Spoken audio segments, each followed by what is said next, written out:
Good morning, everyone. I am Jillian Balansag and I am the third reporter tasked to report about the sub-skills in writing. Before we start discussing the 4 sub-skills in writing, let us first know what is a sub-skill. A sub-skill are specific behaviors that language users do in order to be effective in each of the skills, particularly the skill that we're talking about, which is the writing skill. So what are the 4 sub-skills of writing?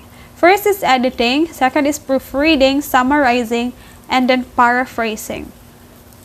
For the editing, editing is a process that involves revising the content, organization, grammar, and presentation of a piece of writing. The purpose of editing is to ensure that your ideas are presented to your reader as clearly as possible.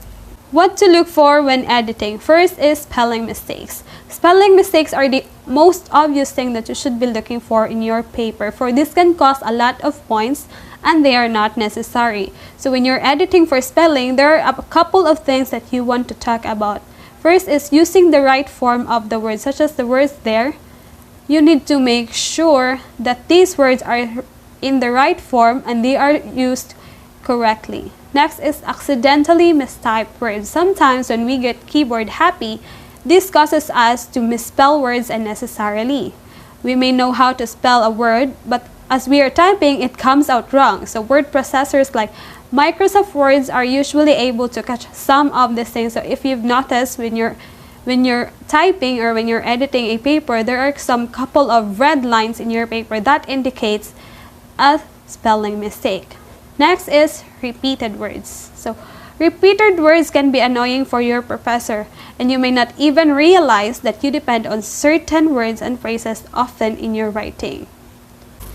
So for the third is use of contraction. So let us first know what is contraction. So what is a contraction? Contraction is a shortened form of a word that omits certain letters. So just like for example here, the don't, which is the contraction of the word do not. So when you spell out all of your words instead of using abbreviations and contractions, your words sound a lot more polished and scholarly. Number 4 is including too many opinions. So when you're writing a paper, especially academic papers, you need to take your opinion out of your paper and state the facts. You need to be concise and straightforward if possible. Fifth is the spacing issues. Spacing issues a gigantic problem that is easy to run on while writing an essay. Many students depend on copy or pasting information into articles, but once you do that, it can damage the spacing that you have set on your paper. So the bottom line here in spacing issues is that your spacing should be changed when the change is required based on the instructions from your professors. Otherwise, your spacing should remain consistent throughout your paper. Next is comma usage. Correct usage of comma is imperative. Commas can change the flow and style of your writing. So if you're not using commas correctly, they can create even run-on sentences on your writing. So by reading your paper aloud, you can see where pauses in the paragraphs would naturally go, which will help you place better commas. Lastly is the correct usage of jargons. If you are going to be using the jargons of your discipline, you need to use it correctly. Since your professors know most of it, if not all of the jargons of their discipline or specialization, they will know when you do not truly understand the words yourself. Do not throw in jargons to impress your professor if you are not sure if you are using them correctly. If you have any doubt about a word you are using in your writing, you need to look it up. The next sub-skills in writing is proofreading. Proofreading means carefully checking for errors in a text before it is published or shared. Proofreading is the very last stage of the writing process when you fix minor spellings and punctuation mistakes, typos, formatting issues, and inconsistencies. Proofreading is essential for any text that will be shared with an audience, whether it's an academic paper, a job application, an online article, or a flyer. Depending on your skills and budget, you can choose to proofread the text yourself or to hire a professional. The focus of proofreading is checking for accuracy in smaller details of your work. What to watch out when proofreading? points. Number 1 is the spelling and word choice confusion. And under number 1, we have here confusions between homophones, such as the homophones there, and there. The misuse of definite or indefinite articles such as the, and an. Misuse of prepositions, misplaced punctuations, missing or misused commas, and the confusions between em dashes, n dashes, and hyphen. And lastly is the incorrect use of apostrophes. And for number 2, stylistic inconsistency, incorrect formatting of quotations and citations, inconsistent paragraph indentation and spacing, on the missing or misplaced page numbers, headers, and footers. And for number 3, for the formatting issues, the switching between UK and US conventions, inconsistent capitalization of terms or titles, and the inconsistent treatment of numbers. So these are the 3 things that you should be looking for when you're proofreading. The next subskill in writing is summarizing. Summarizing means giving a concise overview of a text's main point in your own words. A summary is always much shorter than the original text, and when you're writing a summary, it does not involve critiquing or analyzing the source. You should simply provide a clear, objective, and accurate account of the most important information and ideas without copying any text from the original and without missing any of its key points.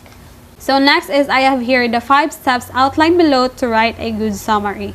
First is read the text. You should read the article or the text more than once to make sure that you've thoroughly understood it. And it's often effective to read in 3 stages. First is scan or scanning. Scanning means reading rapidly to get a sense of its topic and overall shape and to find specific facts. Next is read carefully. You need to read carefully the article, highlighting important notes and taking notes as you read. Next is skim or skimming. This means that reading rapidly to get a general overview and to confirm that you've understood the key points. It means rereading any particular important or difficult passages. Next is break the text down into sections. To make the text more manageable and understandable, its subpoints, break it down into smaller parts. After you break down the text into sections, it is now the time to identify the key points in each section. You need to go through each part and pick out its most important points. You need to keep in mind that a summary does not involve paraphrasing every single paragraph or of the article. Your goal is to extract essential points, leaving out anything that can be considered background information or supplementary detail. Fourth is write the summary. Now that you know the key points that the article aims to communicate, you need to put them down in your own words. To avoid plagiarism and to show that you've understood the article, it's essential to paraphrase properly the author's idea. So you should not copy and paste the author's idea or any parts of the article, not even just a sentence or 2. The best way to do this is to put the article aside and write your own understanding of the author's keywords. So lastly, check the summary against the article. Finally, read through the article once more to ensure that you've accurately represented the author's work, you haven't missed any essential information, and the phrasing is not too similar to any sentences in its original. The next subskills in writing is paraphrasing. Paraphrasing means formulating someone else's idea in your own words. And to paraphrase a source, you need to rewrite the passage without changing the meaning of the original text. Putting it into your own words can clarify the message. It can make it more relevant to your audience or to give it more impact. Remember that a paraphrased material should keep its original meaning and approximate length, but you can use it to pick out a single point from a longer discussion. So I have here 4 paraphrasing tips that can help you to do so. Number 1 is to start your first sentence at a different point from that of the original source.